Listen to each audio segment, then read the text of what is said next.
نگران حکومت کے لیے مشکلات بڑھتی جا رہی ہیں۔ نگران حکومت پی ٹی آئی کے لیے بھی بہت سی مشکلات کریٹ کر رہی ہے۔ پی ٹی آئی کا نگران حکومت کے حوالے سے موقف بھی آپ سب کے سامنے ہے۔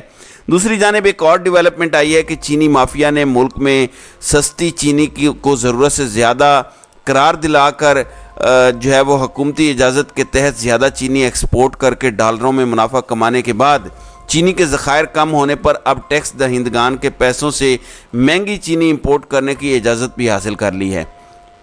وفاقی حکومت نے 220 روپے کلو کے حساب سے 10 لاکھ میٹرک ٹن چینی امپورٹ کرنے کی اجازت دے دی ہے۔ مہنگی چینی امپورٹ کرنے کے بعد صارفین بھی مہنگی چینی خریدنے پر مجبور ہو جائیں گے۔ سو گیٹ ریڈی ایک اور حملے کے لیے مہنگائی کا جو آپ پر ہونے والا ہے۔ جبکہ شوگر مل مالکان کی منافع خوری کا بوجھ حکومتی خزانے اور صارف کی جیب پر پڑے گا۔ حکومتی خزانہ کون چلا رہا ہے؟ یہ اپنے گھر سے تو نہیں پیسے لا رہے، آپ اور میں ہی ٹیکس دے رہے ہیں نا، مطلب ڈائریکٹلی آپ کی اور میری جیب پر اس کا فرق پڑے گا۔ اس سلسلے میں شوگر مل مالکان سے نہ کوئی انکوائری کی گئی ہے، نہ کوئی پوچھ گچھ کی گئی ہے۔ گنے کی بمپر پیداوار کے بعد اگلے کرشنگ سیزن میں پھر چینی زیادہ بنے گی، تاہم لوگ سوال کر رہے ہیں کہ کیا پھر یہی کہانی دہرائی جائے گی یا وافر مقدار میں چینی کا فائدہ کبھی صارف کو بھی مل سکے گا، عام آدمی کو بھی مل سکے گا، ایک پاکستانی کو بھی مل سکے گا۔ ناظرین اکرام، اب ایک اور سٹیٹمنٹ لے لیں۔ مسلم لیگ نون کے رہنما اور سابق وفاقی وزیر خزانہ اسحاق ڈار، جو کہ ڈارک اکنامکس پاکستان میں لانچ کر کے لندن فرار ہو گئے، انہوں نے کہا ہے کہ چینی کی قیمت میں اضافہ بے ایمان کاروباری طریقوں اور ناقص گورننس کی عکاسی ہے۔ یعنی کہ پچھلے 15-20 دن کے اندر گورننس ناقص ہو گئی، اس سے پہلے بڑی بہترین تھی۔ ایک بیان میں چینی کی قیمت میں اضافے پر رد عمل دیتے ہوئے اسحاق ڈار نے کہا کہ ملک میں چینی کے ذخائر سے متعلق فالس الارم کی کوئی ضرورت نہیں۔ ملک میں چینی کا موجودہ ذخیرہ 23 لاکھ میٹرک ٹن ہے اور چینی کی ماہانہ کھپت 5 لاکھ میٹرک ٹن سے کچھ زیادہ ہے۔ انہوں نے اس میں ناقص گورننس اسے قرار دیا۔ چینی کا معاملہ دیکھ لیں، بجلی کے بلوں کا معاملہ آلریڈی آپ کے سامنے ہے۔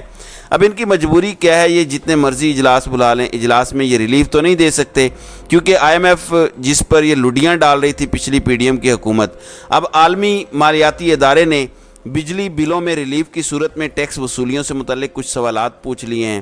ذرائع کے مطابق آئی ایم ایف حکام اور ایف بی آر کے ورچوئل مذاکرات ہوئے، جس میں چیئرمین ایف بی آر اور دیگر حکام نے شرکت کی، اور مذاکرات میں موجودہ مالی سال کے اہداف کے حصول کے لیے اسٹریٹجی پر بات چیت ہوئی، اور اس دوران آئی ایم ایف نے ایف بی آر کے ہدف کے حصول میں ناکامی کی وجوہات پر سوالات اور جوابات کیے ہیں۔ اب آئی ایم ایف نے بجلی بلوں میں ریلیف کے لیے تحریری پلان طلب کر لیا، یعنی آپ سمجھ جائیں کہ معاملات ان کے لیے مشکل ہو رہے ہیں۔ اب اس ایکویشن میں ایک اور ڈاٹ کو اس ڈاٹ کے ساتھ کنیکٹ کریں۔ نگران وفاقی وزیر خزانہ شمشاد اختر صاحبہ نے صاف صاف کہہ دیا ہے کہ آئی ایم ایف کی شرائط پر چلیں گے تبھی بیرونی جو ہے وہ امداد ملے گی۔ مسائل کے حل کے لیے ساری صلاحیتیں استعمال کریں، لیکن پھر بھی آپ کو صبر کرنا ہوگا۔ اب کتنا صبر کرنا ہوگا یہ نہیں بتایا۔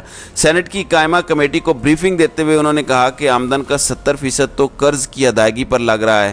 انہوں نے مزید کہا کہ مارکیٹ سے 23% پر قرض لینا پڑ رہا ہے، مشکل سے خرچے پورے ہو رہے ہیں۔ میڈیا سے گفتگو کرتے ہوئے انہوں نے کہا کہ بجلی کے شعبے میں کافی عرصے تک مراعات دی گئیں۔ یہ پالیسیاں ہم نے نہیں بنائی، ہمارے آنے سے پہلے یہ پالیسیاں بنی ہوئی تھیں۔ کئی دہائیوں کی پالیسیوں کو ایک دن میں تو تبدیل نہیں کر سکتے۔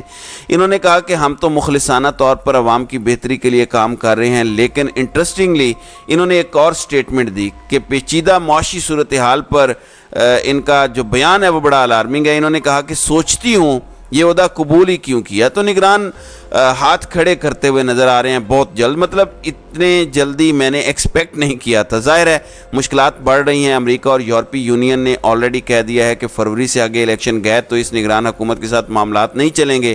پھر I M F already Khan Sahab کو زمان پارک میں گارنٹی دے آیا تھا کہ ہم جو امداد دے رہے ہیں اس کے 3 حصے ہیں، ایک حصہ پی ڈی ایم کی حکومت کو جو مل گیا ہے، دوسرا نگران حکومت کا، جبکہ تیسرا حصہ منتخب حکومت کو ملے گا۔ تو یہ بڑا امپورٹنٹ ہے۔ اب یہاں پر کچھ صحافی ہیں ناظرین اکرام جو نون لیگ کے بہت قریبی سمجھے جاتے ہیں، وہ ایک نیریٹو بنا رہے ہیں، اور ان میں سے ایک صحافی ہیں جو مین ہیں اور نون لیگ کے بہت زیادہ قریب ہیں۔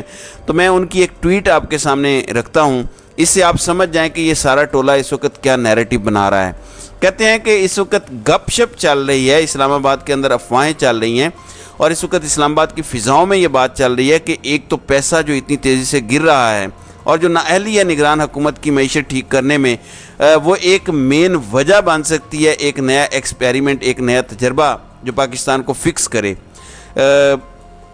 وہ لکھتے ہیں کہ مائی انفارمیشن سے otherwise and I hope it's just idle gossip but this is very exclusive situation, یعنی یہ جو صورتحال ہے یہ بڑی خطرناک ہے۔ اب یہ دعوے تو ہو رہے ہیں لیکن ایسا لگتا نہیں ہے، کیونکہ ایک چیز تو بڑی واضح ہے کہ اس سے اچھی کیئر ٹیکر گورنمنٹ مل نہیں سکتی، تو سامنے آ کر کھل کر خود کھیلنے کی ضرورت کیا ہے؟ ہیٹ ساری پہلے کیئر ٹیکر تک جا رہی ہے، پھر کہیں اور جا رہی ہے۔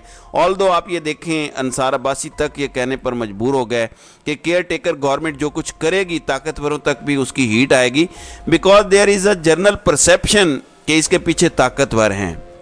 اب انہوں نے فکس پاکستان ایکسپیریمنٹ کا جو کہا ہے، اس کا مطلب ظاہر ہے مارشل لا اور نظام لپیٹ دیا جائے گا کہا ہے، لیکن پھر بھی اس کی ضرورت کیا ہے؟ یہ ایک سوال ہے جس کی وجہ سے میں سمجھتا ہوں کہ اس کے امکانات کم ہیں، لیکن ظاہر ہے اللہ نہ کرے اگر حالات دنگے فساد کی طرف جاتے ہیں، جو کہ ایم کیو ایم نے کہا ہے کہ بجلی کے بلوں میں اضافے سے دنگے فسادات تک بات جا سکتی ہے، تو پھر صورتحال مختلف ہو سکتی ہے۔ پھر یہاں پر ایک سوال یہ بھی ہے کہ مارشل لا کے رومرز ہی کیوں؟ در حقیقت میرے نزدیک یہ میسج کمیونیکیٹ کرنا ہے کہ الیکشن ٹائمز پر کسی صورت نہیں ہو سکتے، اور اگر کوئی آرڈر کورٹس کی جانب سے آتے ہیں اور وہ مان لیے جاتے ہیں تو پھر چیزیں مختلف ہو سکتی ہیں۔ پھر امپورٹنٹ چیز یہ بھی ہے کہ جسٹس عمرتاب بندیال کے فیصلے نہ پہلے مانے گئے اور نہ اب مانے جائیں گے، لیکن رومرز تو یہ بھی ہیں کہ جسٹس قاضی فائز عیسیٰ آ گئے تو وہ بھی آئین کے مطابق شاید چیزیں کریں، جو کہ ہمیں امید ہے۔ اور 90 دن سے الیکشن باہر نہیں جائیں گے تو اس صورت میں کیا ہوگا؟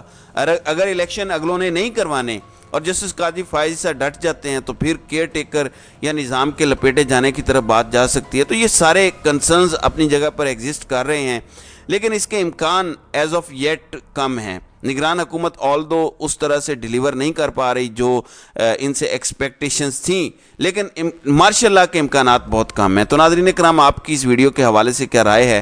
آپ اپنی رائے کا اظہار کامنٹ سیکشن میں ضرور کیجیے گا۔